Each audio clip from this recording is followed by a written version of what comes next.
Hey everyone, it's Mark at T-Mobile.com, and here we've got the T-Mobile Sidekick 4G.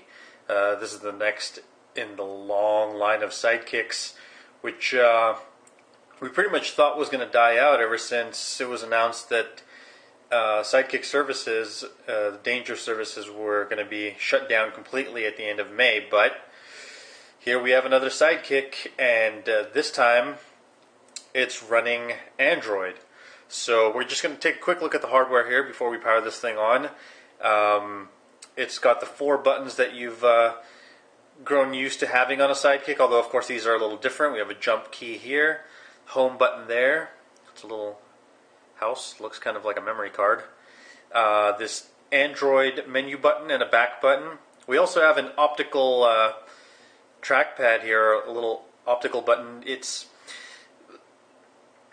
I find that there's not much use for it, but it's actually perfect when you're entering text and you want to go back and make changes or edits, and it's really hard to tap and be very precise, so this kind of helps you move around a little bit.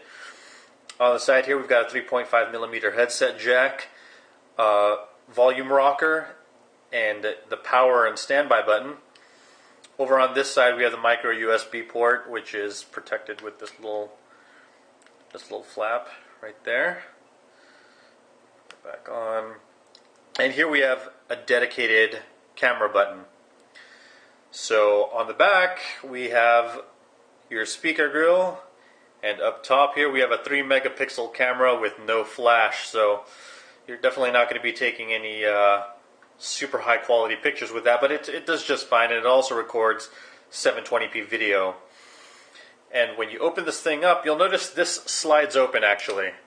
So it's not like the Sidekicks of yesteryear where you push down here or up here and it swivels over to the side. It's more like the Sidekick slide that Motorola built, in that it slides open, except the sliding mechanism on this is much better. It's quick. There's no play down here on the bottom, so when you press on it, it doesn't move.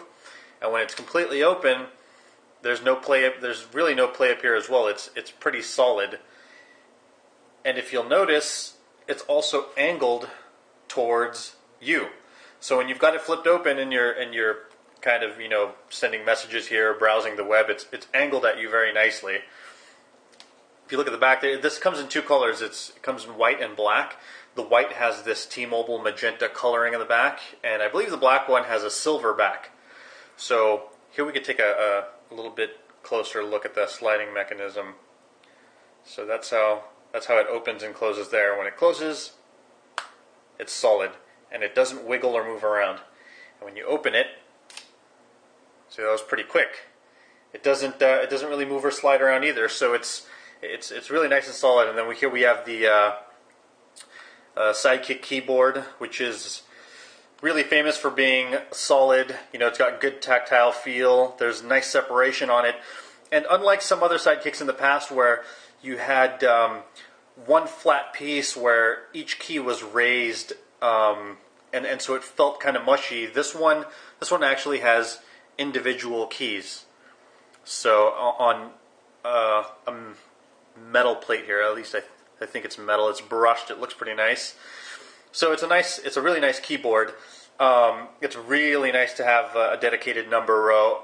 And maybe my only gripe about this thing is that the delete button is down here, which is kind of low, and the enter button is here. So sometimes I'm typing something and I want to hit enter, I accidentally hit delete. But it's really easy to get used to that, so not a big deal. Here we're powering this thing on. There you go, T-Mobile Sidekick 4G by Samsung. So this is built by Samsung instead of Sharp like we're normally used to. And the one instance that Motorola built, the Sidekick Slide, which was a really heavy, bulky Sidekick. It's really cool animation here. And this is also a 4G device, so it's a T-Mobile 4G, which means it will connect to the HSPA Plus network where available. And one thing I like about here, we notice instantly this lock screen is very different from most Android handsets. We've got the time written out here. It's 4:01 right now, so it says 4:01, which is kind of cool. And you can actually do 2 things from the lock screen here. You can swipe upwards and that'll take you to this jump key menu, which is how it's set by default. And I'll click back here, power it back on, and you swipe downward to unlock the device. So as you can see, something really new about this Sidekick is that it's now running Android. We'll jump into settings really quick. About phone. There we go. 2.2.1. So it's running Froyo, which means the browser will support Flash, and you pretty much have all the perks that you would get with Android Froyo. But you'll also notice it's not running vanilla Android. It's got a custom theme to it, and a custom UI. So down below you have phone, apps, and contacts that are pretty much a mainstay regardless of what screen you're on. So if you're all the way over here, you don't have to jump back to the home screen to go into the phone app and make a phone call. Also, when you open up apps like Samsung's TouchWiz UI, instead of scrolling up and down to navigate your apps, you scroll from left to right. So they're still in alphabetical order, but you go from left to right, and I don't know, maybe that feels a little more natural for some people. Not a big deal. And let's put this thing in landscape mode, because this is actually how this device was intended to be navigated. Even the button layout here it's much more accessible and easier to get to when you're in landscape mode, because when you're in portrait mode and say you go into messaging and you're trying to compose a message and you want to go back to the home screen, it's kind of a reach to go all the way up there.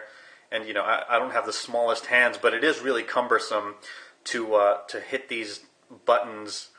It's just the layout is really weird. But when you flip it over to its side, everything is very accessible, a lot more natural.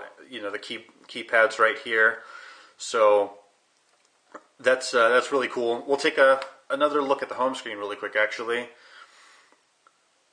So one way to get around is either by swiping left to right, or you can tap on these little,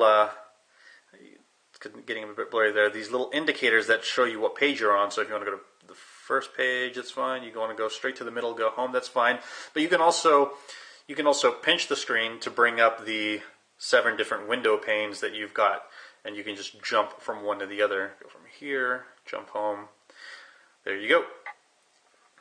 There are some other design tweaks that pretty much seem to be geared towards a younger crowd or younger audience with the design. You've got this kind of hot pink outline going on here, and when you type in a message, let's pretend we're going to send one to Will. If I was going to send a message to Will, start typing here.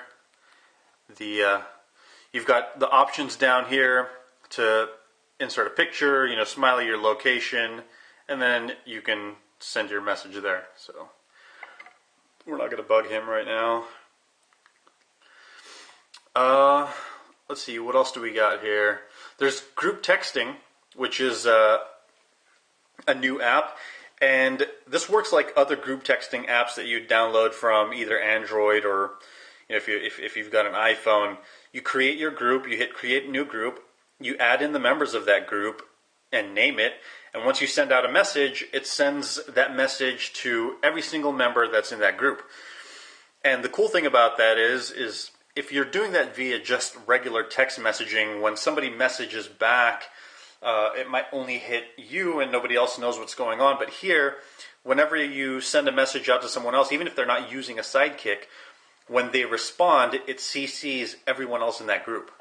So it's very convenient to have. You want to make sure you have an unlimited texting plan. So yeah, this is great. I mean, it's got everything you'd expect from Android, really, almost. And the nice thing about having Android on the Sidekick now is that you don't deal with the Danger server outages. Back when it was running the Danger OS, whenever the server would go down, you'd lose access to your contacts, you lose your text messages. I mean, your phone was basically a brick because everything was dependent on that server. And then in fall of 2009, the server crashed and permanently lost everyone's data. It wasn't backed up, and there was little to no hope for recovery. So having Android is definitely a huge bonus. You still do get some of the features that you had in the old Sidekick, however, like the jump keys for shortcuts. I can't remember exactly which buttons they were on the old Sidekicks, but here, if you press, say, the jump key in B, it'll take you straight into the web browser. Or if you do the jump key in C, I think that's calendar. A is for your address book. Yep, there's contacts. So that's really cool. And another pretty cool feature that I think, the younger audience would really appreciate is that, like the other Sidekicks, you can also change the themes on this one. I can't remember how many themes the old Sidekicks had, but I did remember them having a small handful, and you'd have to pay extra to download new themes. Where here, it seems like you've got it looks like 7 or 8 themes that you could switch from, and the changes take effect pretty quickly. See, there we go. Whole new theme has been created. New colors for the messaging and everything. So it's really, really cool. And if you owned a Sidekick in the past, sometimes it could take half a minute or a minute for a theme to really take effect. So this has been a look at the new Sidekick 4G for T-Mobile. It's $99.99 with a 2-year contract and an unlimited data plan. But if you want to get just the $10 data plan, it's going to cost you $49.99. And really, I think you should go for the full data plan because now that it's got Android and you have access to tens of thousands of apps, you're going to be using data a hell of a lot more than you would have with the old Sidekick. And you're saving $50 right up front when you pick this device up. So this has been a look at the T-Mobile Sidekick 4G. Hope you've enjoyed it.